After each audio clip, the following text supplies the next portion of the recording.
मैं दीपक मौर्य, मेरा YouTube channel DK online learning में आप सभी का स्वागत है। जैसा कि आप लोगों को मालूम है कि आज हम लोग साइंस का एक साइंस का हम लोग क्या है एक क्लास लेकर आए हुए हैं, जिसमें से आपको जितने भी क्वेश्चन है सारे के सारे एग्जाम में पूछे हुए क्वेश्चन है। और ऐसा ही क्वेश्चन सेम इसी प्रकार से ऐसे यही क्वेश्चन आपको 100% कोई भी अगर कॉम्पिटिटिव एग्जाम देते हैं उसमें यही पूछेगा, आप इतना ही याद कर लीजिए। क्लियर? क्योंकि जितने भी क्वेश्चन आपके सारे के सारे क्वेश्चन पूछे हुआ क्वेश्चन है, इसलिए आपको कहा जा रहा है कि इसको ज्यादा से ज्यादा क्वेश्चन को देखिए और ध्यान से सुनिए इस क्वेश्चन को। क्लियर है? और ऐसे ही आप लोगों को ट्रिक के साथ भी वीडियो आते रहेगा डेली। और चैनल को सब्सक्राइब जरूर कर लीजिए आप लोग, और लाइक सब्सक्राइब। तो देखिए, क्लास को हम लोग आगे बढ़ाते हैं, बाकी की बातें हम लोग नेक्स्ट क्लास में करेंगे।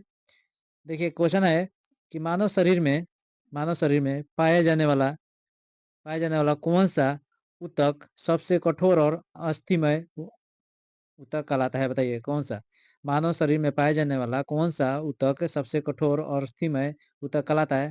तो आपका राइट आंसर क्या अस्थि होगा, याद रखिएगा। राइट आंसर क्या होगा? तो अस्थि होगा। क्लियर है? राइट आंसर क्या होगा? अस्थि होगा। क्लियर, याद रखिएगा। चलिए, उसके बाद ध्यान दीजिए, क्वेश्चन है नेक्स्ट हमारा कौन सा, ध्यान से देखिए क्वेश्चन कौन सा है।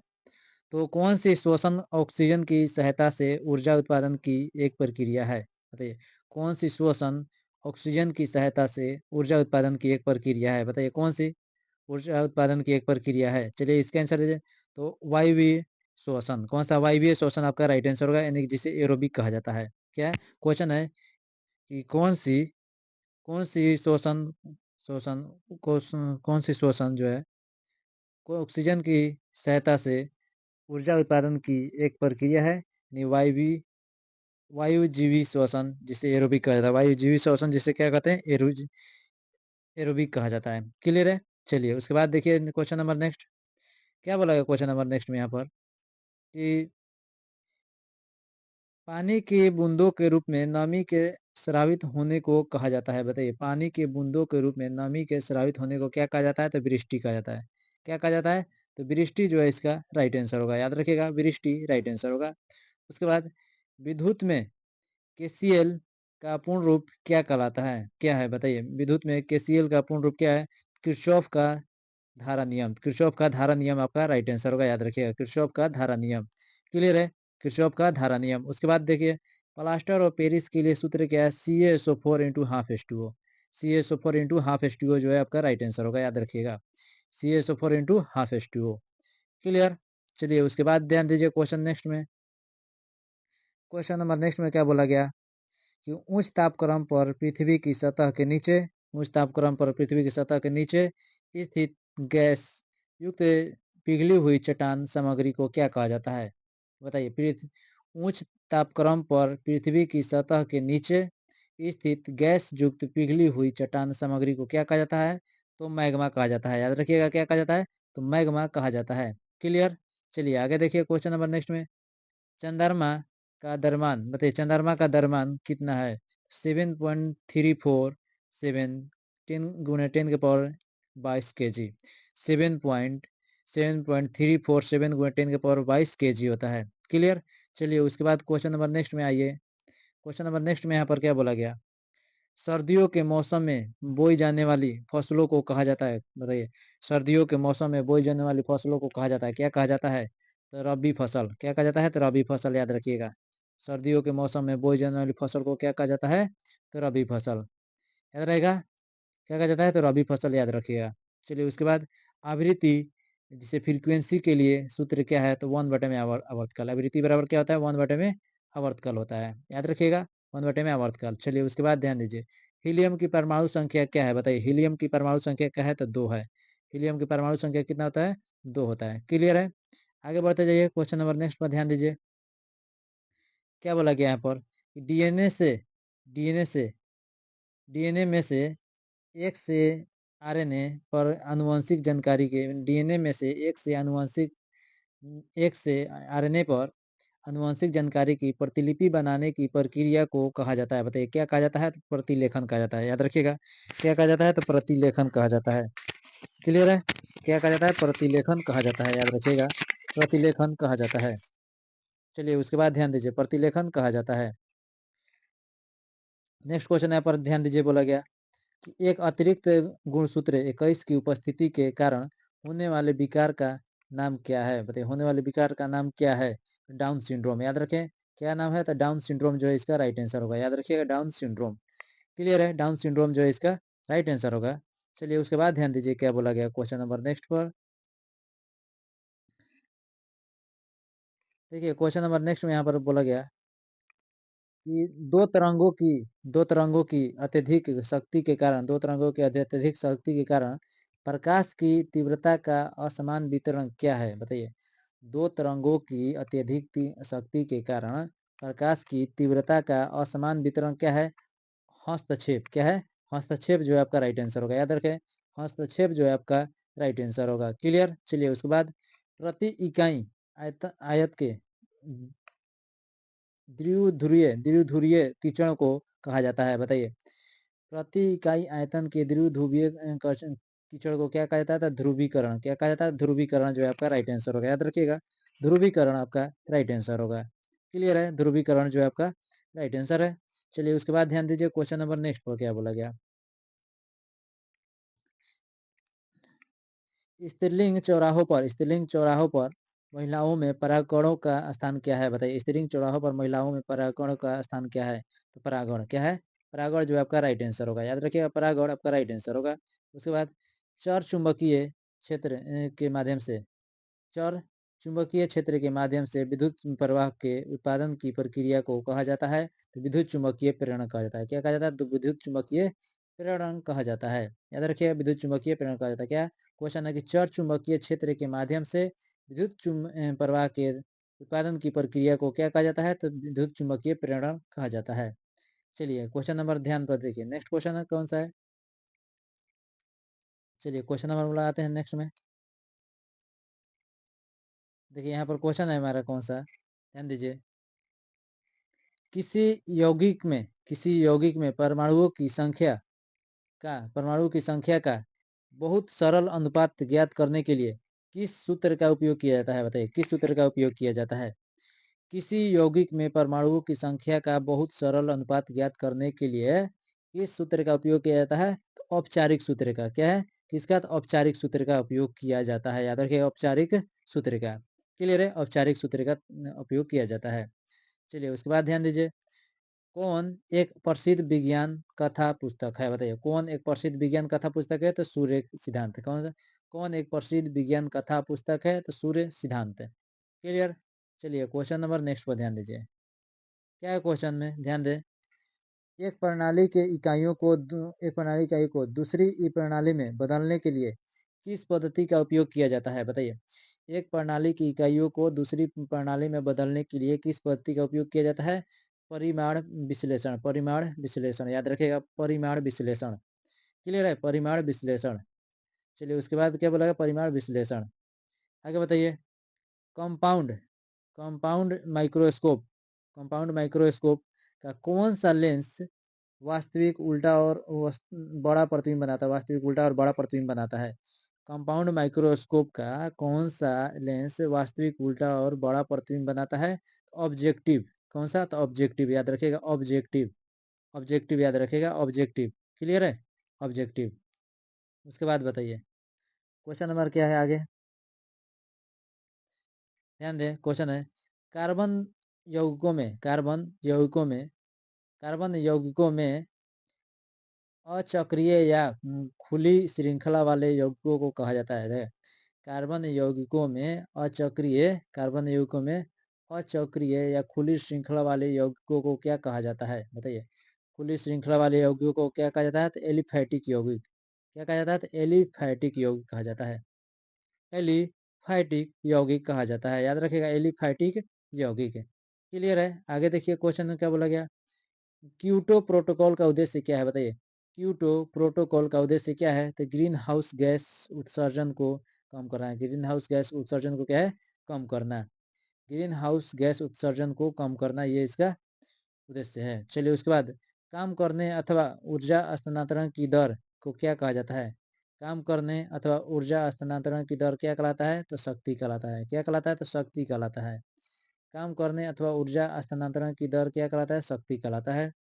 चलिए उसके बाद बताइए क्वेश्चन नंबर नेक्स्ट क्या कहता है?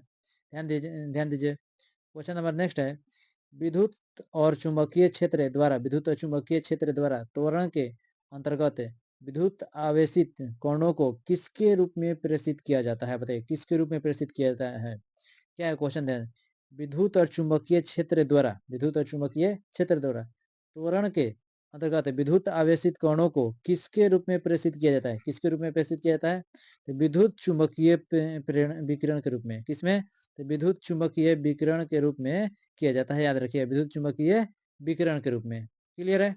चलिए उसके बाद बताइए क्वेश्चन क्या बोला गया नेक्स्ट में। किसी पदार्थ के अपने दर्पण प्रतिबिंब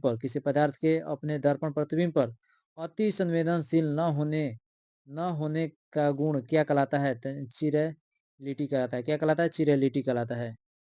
क्या कहलाता है? चिरैलिटी कहलाता है। किसी पदार्थ के अपने दर्पण प्रतिबिंब पर अति संवेदनशील न होने का गुण क्या कहलाता है? चिरैलिटी कहलाता है। क्लियर है? चिरैलिटी कहलाता है। उसके बाद बताइए क्वेश्चन क्या है नेक्स्ट, ध्यान से सुनिए। ब्रीडिंग की वह कौन सी प्रक्रिया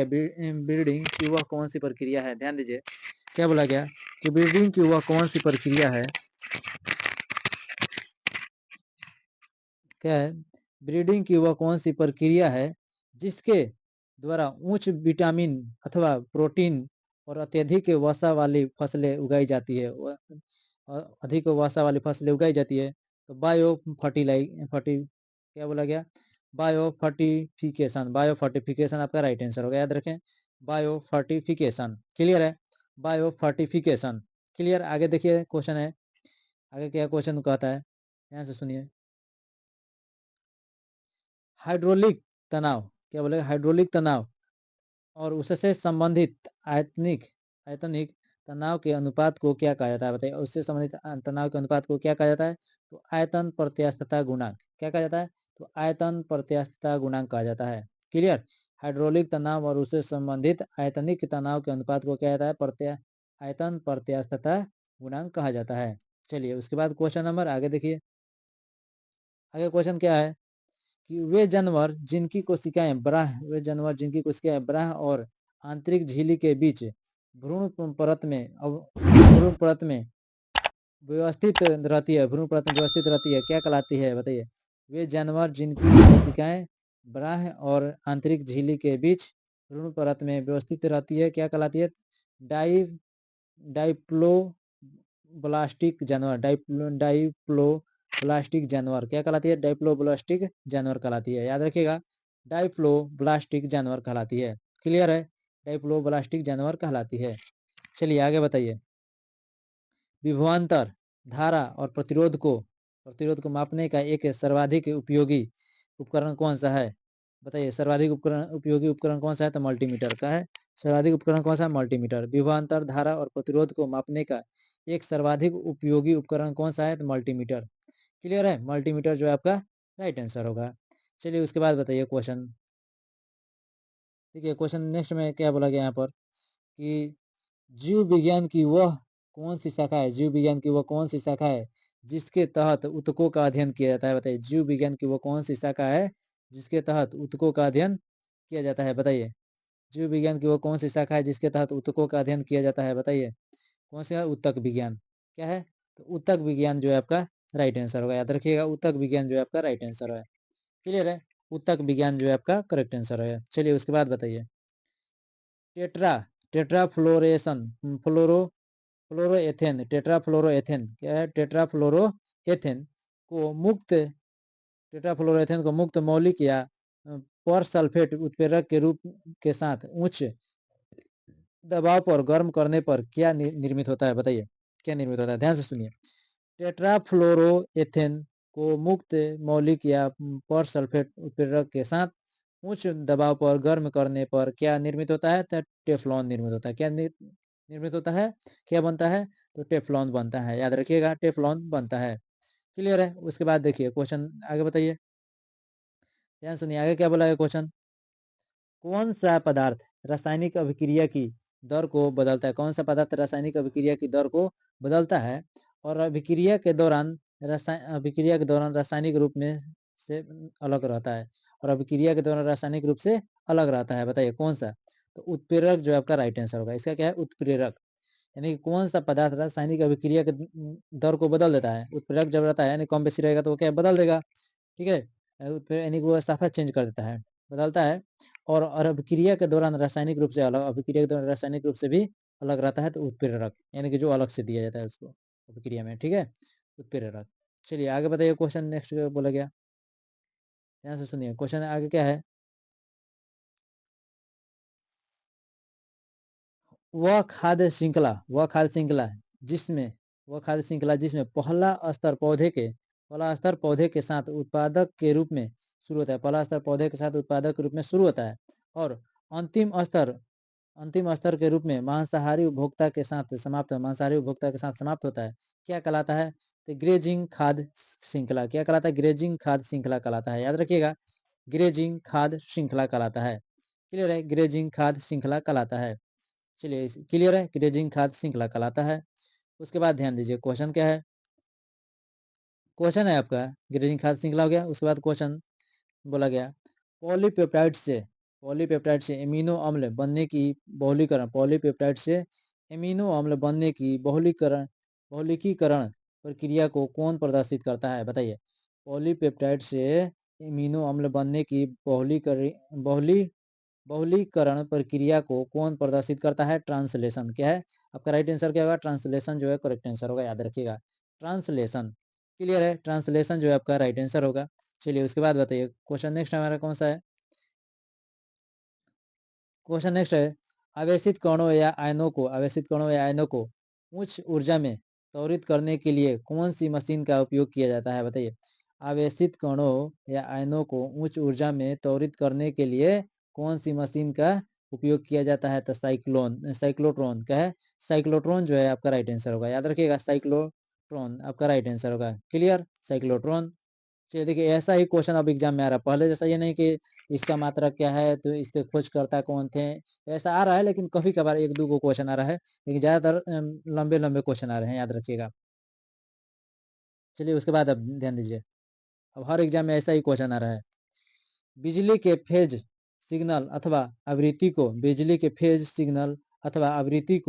बिना बदले बिजली के फेज अथवा आवृत्ति बिना फेज सिग्नल को अथवा आवृत्ति को बिना बदले प्राथमिक परिपथ से द्वितीय परिपथ में ले जाने के लिए किस वैद्युत स्थैतिकी डिवाइस का उपयोग किया जाता है? चलिए बताइए, बिजली के फेज सिग्नल अथवा आवृत्ति को बिना बदले प्राथमिक परिपथ से द्वितीय परिपथ में ले जाने के लिए ठीक है, ले जाने के लिए किस विद्युत विद्युत स्थैतिकी डिवाइस का उपयोग किया जाता है?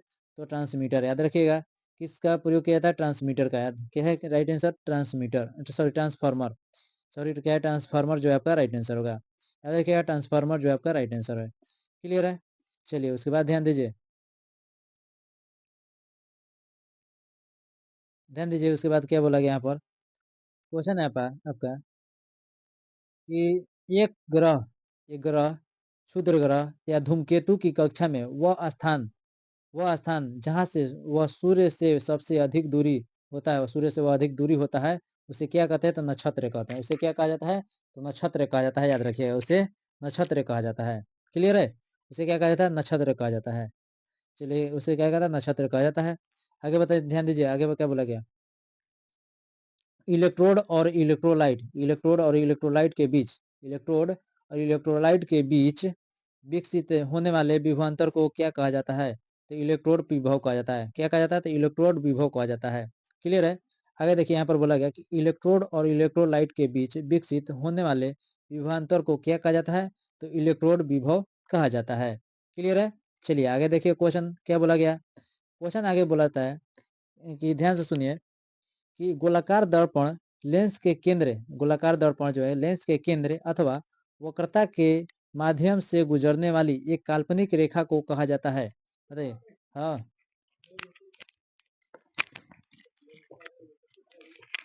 एक मिनट।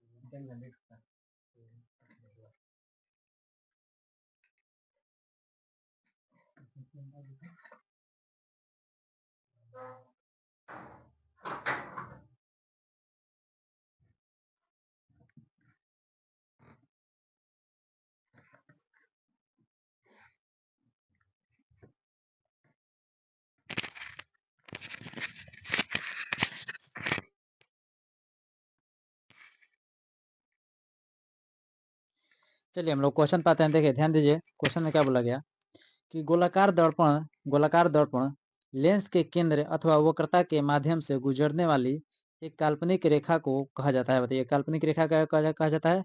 तो ऊर्ध्वाधर अक्ष कहा जाता है। क्या कहा जाता है? तो ऊर्ध्वाधर अक्ष कहा जाता है। याद रखिएगा, ऊर्ध्वाधर अक्ष कहा जाता है। क्लियर है? ऊर्ध्वाधर अक्ष कहा जाता है। चलिए आगे बताइए। एनजीओ के क्या बोला गया? सेंजियोस्पर्म में क्या?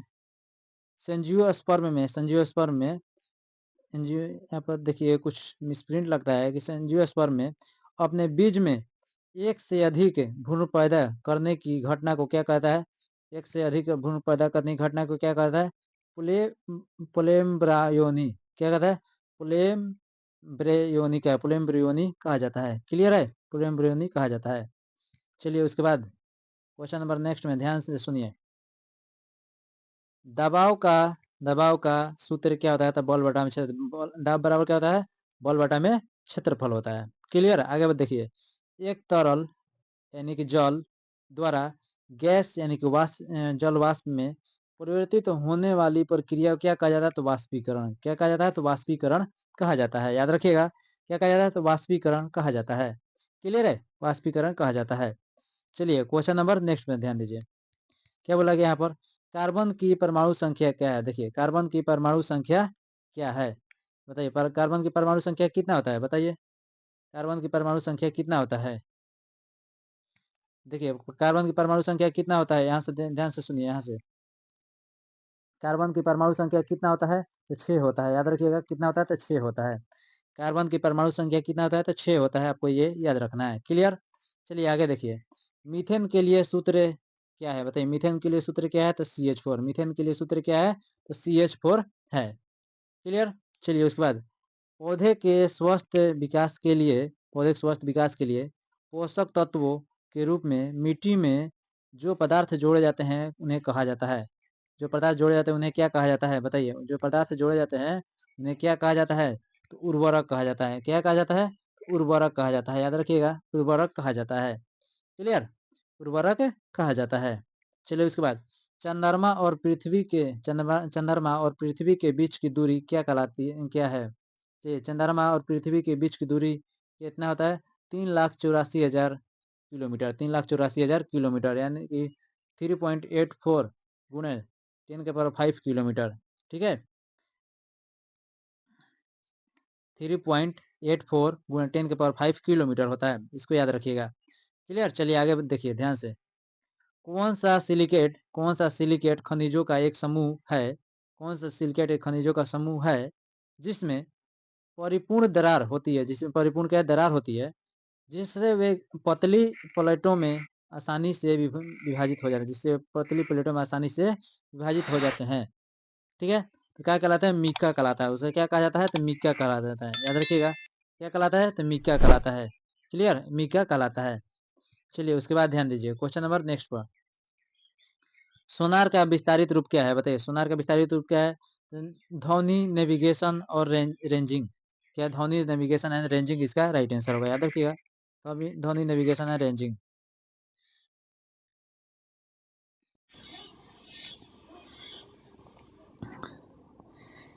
चलिए यहाँ पर ध्यान दीजिए क्या बोला गया? ध्वनि नेविगेशन एंड रेंजिंग इसका राइट आंसर होगा। चलिए उसके बाद ध्यान दीजिए क्या बोला गया यहाँ पर? ध्वनि नेविगेशन और रेंजिंग। क्वेश्चन नंबर नेक्स्ट ध्यान दीजिए। वह प्रक्रिया जिससे हरे पौधे सूर्य के प्रकाश और क्लोरोफिल की उपस्थिति में कार्बन डाइऑक्साइड और पानी से अपना भोजन बनाते हैं, क्या कहलाता है? प्रकाश संश्लेषण कहलाता है। क्या कहलाता है? तो प्रकाश संश्लेषण कहलाता है, याद रखिएगा, प्रकाश संश्लेषण कहलाता है। क्लियर? चलिए उसके बाद ध्यान दीजिए क्या बोला गया, इंडियम। चलिए ध्यान दीजिए यहाँ पर क्या बोला कि इंडियम तत्व की परमाणु संख्या कितनी होती है? तो 49 होती है। इंडियम तत्व की परमाणु संख्या कितना होता है? तो 49 होता है, इसको याद रखिएगा। इंडियम तत्व की परमाणु संख्या कितना होता है? 49 होता है। त्वरण ज्ञात करने का सूत्र क्या है? तो वेग बाई समय, के वेग अपन में समय होता है। त्वरण बराबर वेग अपन में समय, यानी कि वेग विस्थापन परिवर्तन की दर, स्थिति परिवर्तन की दर होता है, बटा में समय, ठीक है, त्वरण बराबर। उसके बाद एसिटिक अम्ल का आईयूपीएसी नाम, एसिटिक अम्ल का आईयूपीएसी नाम, एसिटिक अम्ल का आईयूपीएसी नाम एथेनोइक अम्ल, एसिटिक अम्ल का आईयूपीएसी नाम एथेनोइक अम्ल होता है, याद रखिएगा। एसिटिक अम्ल का आईयूपीएसी नाम एथेनोइक अम्ल होता है, एथेनोइक एसिड होता है। क्लियर? चलिए आगे ध्यान दीजिए क्वेश्चन नेक्स्ट पर क्या बोला गया यहाँ पर कि नाइट्रस एसिड HNO2, क्या कहते हैं? नाइट्रस एसिड से HNO2 कहा जाता है। HNO2 का आयनीकरण नियतांक कितना है? बताइए, आयनीकरण नियतांक कितना है? बताइए, नाइट्रस एसिड HNO2 का आयनीकरण नियतांक कितना है? चलिए बताइए, आयनीकरण नियतांक कितना है? तो 4.5 × 10⁻⁴ होता है। कितना है? 4.5 × 10⁻⁴ होता है। क्लियर? ध्यान से आगे देखिए क्या बोला गया आगे, शीर्ष ग्रंथि, क्या बोला गया? शीर्ष ग्रंथि जिसे पिनियल ग्लैंड कहा जाता है, शीर्ष ग्रंथि जिसे क्या है? पिनियल ग्लैंड कहा जाता है। पिनियल ग्लैंड क्या स्रावित करता है? तो मेलाटोनिन के स्रावित करता है। क्या स्रावित करता है? तो मेलाटोनिन। शीर्ष ग्रंथि जो होता है पिनियल ग्लैंड क्या स्रावित करता है? तो मेलाटोनिन स्रावित करता है, याद रखिएगा, मेलाटोनिन स्रावित करता है। क्लियर? चलिए आगे ध्यान दीजिए, बोला गया क्वेश्चन नंबर नेक्स्ट है यहाँ पर क्वेश्चन है कि कोशिका में राइबोसोम की खोज किसने की? बताइए, कोशिका में राइबोसोम की खोज किसने की? तो जॉर्ज एमिल पैलाडे ने, जॉर्ज एमिल पैलाडे ने। क्या कोशिका में राइबोसोम की खोज किसने की? तो जॉर्ज एमिल पैलाडे ने, याद रखिए, जॉर्ज एमिल पैलाडे ने। कोशिका में राइबोसोम की खोज किसने की? जॉर्ज एमिल पैलाडे ने। उसके बाद बताइए क्वेश्चन, सूर्य और बृहस्पति ग्रह के बीच की दूरी कितनी है? बताइए, सूर्य और बृहस्पति ग्रह के बीच की दूरी कितनी है? कितनी है? तो 778.5 मिलियन किलोमीटर। कितना? सूर्य और बृहस्पति ग्रह के बीच की दूरी 778.5 मिलियन किलोमीटर। क्लियर है? चलिए आगे ध्यान दीजिए, इस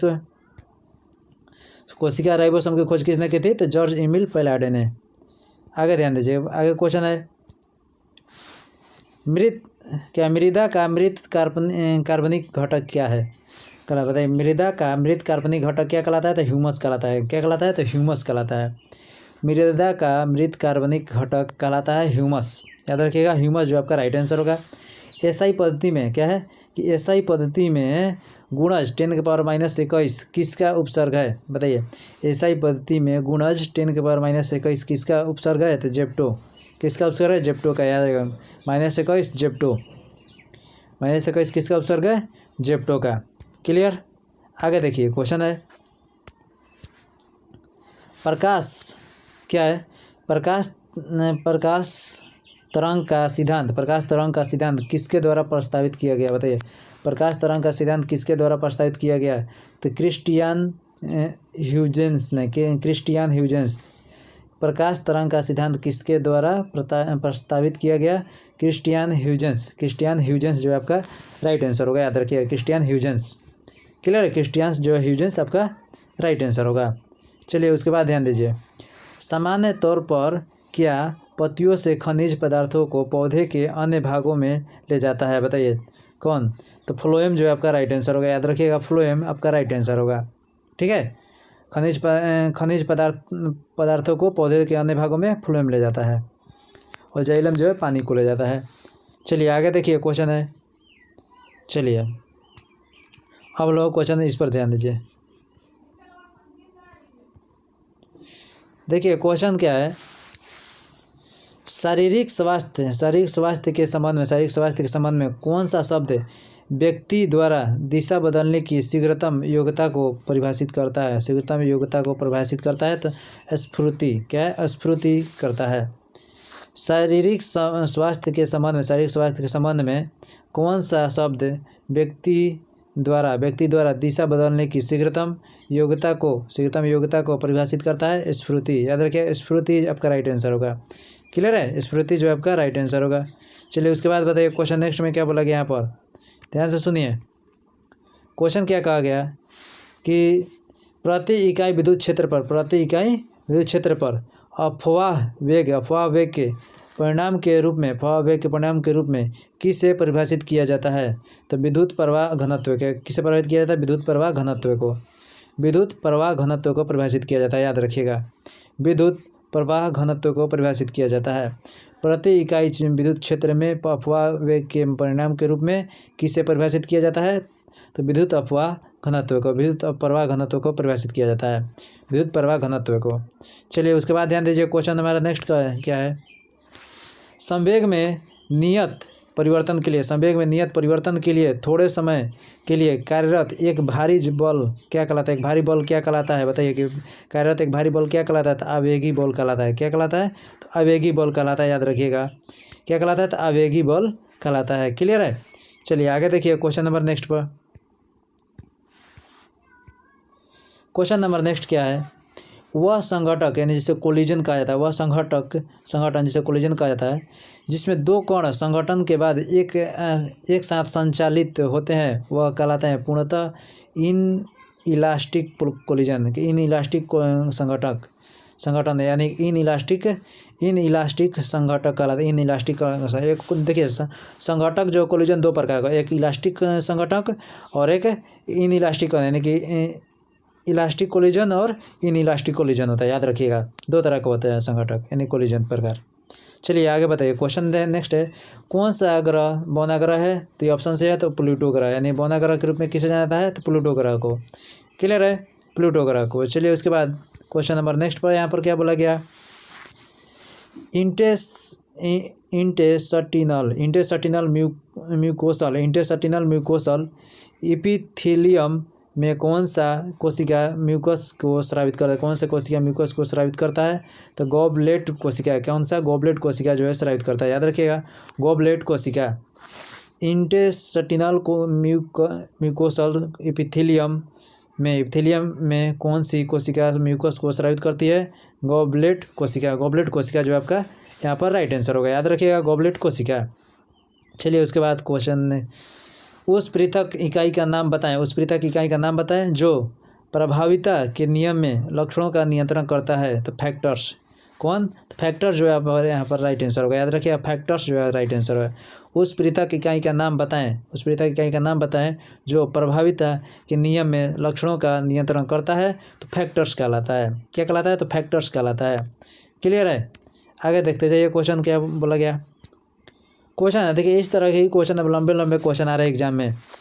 किसी जीव को केंद्रीय अक्ष से याद रखें, किसी जीव को केंद्रीय अक्ष से एक समतल द्वारा विभाजित करने पर वह जीव दो समरूप भागों में बंट जाता है। क्या कहलाता है? बताइए, क्या कहलाता है?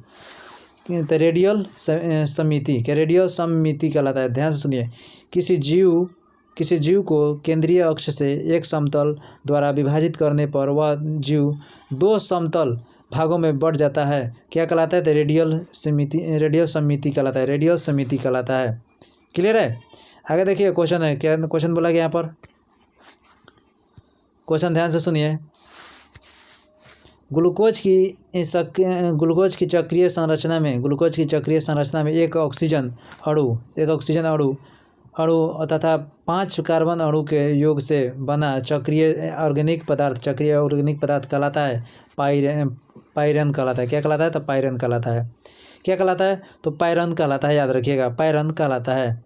क्लियर है, पाइरन कहलाता है। चलिए उसके बाद क्वेश्चन है कौन सा? ध्यान से देखिए, क्वेश्चन है नाइलॉन। क्या बोला गया? नाइलॉन 66 के निर्माण में किस एसिड का प्रयोग किया जाता है? बताइए, नाइलॉन 66 के निर्माण में किस एसिड का प्रयोग किया जाता है? तो एडिपिक एसिड का। किसका? तो एडिपिक एसिड का प्रयोग किया जाता है। याद रखिएगा, एडिपिक एसिड का। क्लियर, एडिपिक एसिड का प्रयोग किया जाता है। क्लियर है, एडिपिक एसिड का प्रयोग किया जाता है। चलिए उसके बाद क्वेश्चन है आपका कौन सा? ध्यान से सुनिए। क्वेश्चन है कि इलेक्ट्रॉनिक सेल क्या है? इलेक्ट्रॉनिक सेल के साथ उच्चतम प्रिंसिपल क्वांटम संख्या के साथ जोड़े गए इलेक्ट्रॉन कहलाते हैं।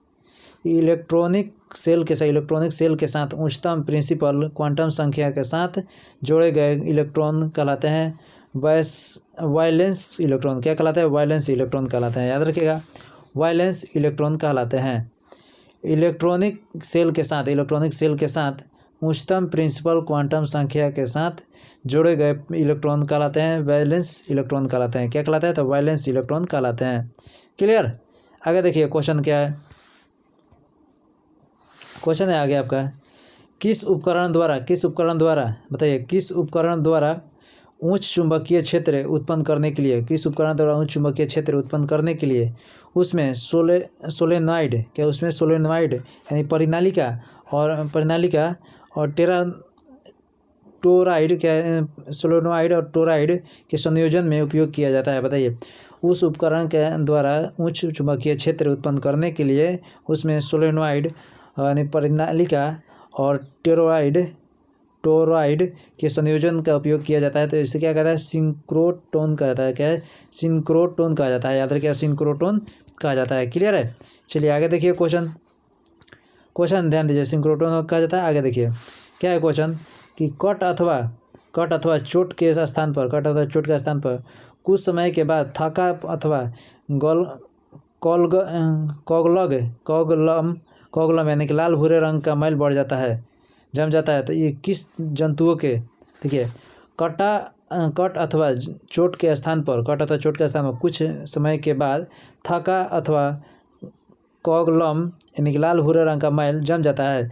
यह किस जंतुओं का, ध्यान सुनिए, किस जंतुओं का यहाँ पर देखिए, किस जंतुओं का एक जाल होता है। यह किस जंतुओं का एक जाल होता है? बताइए, किस जंतुओं का एक जाल होता है? तो फाइब्रिन्स तंतु का। याद रखिएगा, फाइब्रिन्स तंतु का। क्लियर है? फाइब्रिन्स तंतु जो है इसका राइट आंसर होगा। चलिए उसके बाद ध्यान दीजिए, क्वेश्चन है, एक द्विबीजपत्री पत्ते की ऊपरी और निचली बाह्य त्वचा के बीच पाया जाने वाला ऊतक कहलाता है। क्या कहलाता है? मेसोफिल कहलाता है। याद रखिएगा, क्या कहलाता है? तो मेसोफिल कहलाता है। क्या कहलाता है? तो मेसोफिल कहलाता है। क्लियर है? आगे देखिए क्वेश्चन क्या है, आगे ध्यान से सुनिए। धारा घनत्व का एसआई मात्रक क्या है? बताइए, धारा घनत्व का एसआई मात्रक क्या है? ए पर metre square, ampere per metre square. धारा घनत्व का एसआई मात्रक एम्पियर पर मीटर स्क्वायर होता है। क्लियर? चलिए उसके बाद ध्यान दीजिए, क्या बोला है क्वेश्चन, अभिकारकों के संकेंद्रण के संदर्भ में अभिक्रिया की दर का प्रकाशन क्या कहलाता है? तो दर संबंधी नियम कहलाता है। क्या कहलाता है? दर संबंधी नियम कहलाता है। इसको याद रखिएगा, दर संबंधी नियम कहलाता है। क्लियर है? दर संबंधी नियम कहलाता है। चलिए उसके बाद क्वेश्चन क्या बोला गया, मवेशियों की किस नस्ल का उपयोग दो उद्देश्यों के लिए होता है? बताइए, मवेशियों की किस नस्ल का उपयोग दो उद्देश्यों के लिए होता है? तो ओंगोल याद रखिए, ओंगोल। मवेशियों की किस नस्ल का उपयोग दो उद्देश्यों के लिए होता है? तो ओंगोल। याद रखिएगा, ओंगोल आपका राइट आंसर। क्लियर? चलिए आगे देखिए क्वेश्चन क्या है, किसी वस्तु की गतिज ऊर्जा में परिवर्तन वस्तु पर किए गए कुल बल के बराबर होता है। यह कथन संबंधित है किससे? तो कार्य ऊर्जा परिमेय से। किससे? तो कार्य ऊर्जा परिमेय से। याद रखिए, कार्य ऊर्जा परिमेय से। उसके बाद क्वेश्चन ध्यान से सुनिए, क्या बोला गया क्वेश्चन में, नाभिकीय रिएक्टरों में कौन सा जल के पूर्ण विद्युत अपघटन से निर्मित होता है? जल के पूर्ण विद्युत अपघटन से निर्मित होता है और एक नियंत्रण के रूप में प्रयुक्त होता है। बताइए, तो भारी जल आपका राइट आंसर होगा। यहाँ पर क्या, भारी जल जो है आपका राइट आंसर होगा। क्लियर? चलिए आगे देखिए क्वेश्चन आगे है, कौन रंग की अशुद्धियों को अवशोषित कर घोल को रंगीन कर देता है? बताइए, कौन रंग की अशुद्धियों को अवशोषित कर घोल को रंगहीन कर देता है? तो एनिमल चारकोल जो है आपका राइट आंसर होगा। याद रखिए, animal charcoal. Clear? Animal charcoal जो है आपका राइट आंसर यहाँ पर होगा। चलिए उसके बाद ध्यान दीजिए, उसके बाद क्या बोला गया, पृथ्वी की सबसे बाहरी परत क्या कहलाती है बताइए। पृथ्वी की सबसे बाहरी परत क्या कहलाती है, भूपर्पटी। पृथ्वी की सबसे बाहरी परत क्या कहलाती है, तो भूपर्पटी कहलाती है। चलिए उसके बाद क्वेश्चन ध्यान दीजिए, उसके बाद बोला पौधों में अंडाशय के भीतर अंडाणुओं की व्यवस्था को क्या कहा जाता है। पौधों में अंडाशय के भीतर अंडाणुओं की व्यवस्था को क्या कहा जाता है, तो अपरान्यास कहा जाता है। क्या कहता है, अपरान्यास कहलाता है। याद रखें क्या कहलाता है, अपरान्यास कहलाता है। क्लियर। आगे देखिए क्वेश्चन में क्या बोला गया यहाँ पर। चलिए आगे देखिए, क्वेश्चन है आपका संक्रमित कोशिकाओं से, ध्यान से सुनिए क्या बोला गया कि संक्रमित कोशिकाओं से अन्य गैर संक्रमित कोशिकाओं की रक्षा के लिए, संक्रमित कोशिकाओं से अन्य गैर संक्रमित कोशिकाओं की रक्षा के लिए संक्रमित कोशिकाएं कौन सी प्रोटीन स्रावित करती है। संक्रमित कोशिकाएं कौन सी प्रोटीन स्रावित करती है बताइए। संक्रमित कोशिकाएं कौन सी प्रोटीन स्रावित करती है, तो इंटरफेरॉन। क्या कराते हैं, कौन सी, तो इंटरफेरॉन जो है आपका राइट आंसर यहाँ पर होगा। याद रखें इंटरफेरॉन। क्लियर। चलिए आगे ध्यान दीजिए, उसके बाद परागकणों की बातम परत एक्सिन किसकी बनी होती है। परागकणों की बातम परत एक्सिन किसकी बनी होती है, जो एक अत्यधिक प्रतिरोधी कार्बनिक पदार्थ है, जो एक अत्यधिक प्रतिरोधी कार्बनिक पदार्थ है। तो स्पोरोपोलेनिन है, याद रखिएगा स्पोरोपोलेनिन। Clear, sporopollenin. चलिए उसके बाद ध्यान दीजिए क्वेश्चन क्या है, लंबी दूरियों के मापन के लिए किस मापन विधि का उपयोग किया जाता है। लंबी दूरियों के मापन के लिए किस मापन का विधि का उपयोग किया जाता है, तो समानांतर विधि। याद रखिएगा किसका, समानांतर विधि जो है आपका राइट आंसर होगा। याद रखिएगा समानांतर विधि। क्लियर। उसके बाद ध्यान दीजिए क्वेश्चन क्या है, मृदा संरक्षण की किस विधि के द्वारा रेत के टीलों का निर्माण और रेगिस्तानों के स्थिरीकरण में योगदान मिलता है बताइए। स्थिरीकरण में योगदान मिलता है, तो छायादार कृषि। किसमें, छायादार कृषि। क्लियर है, छायादार कृषि जो आपका यहाँ पर राइट आंसर होगा।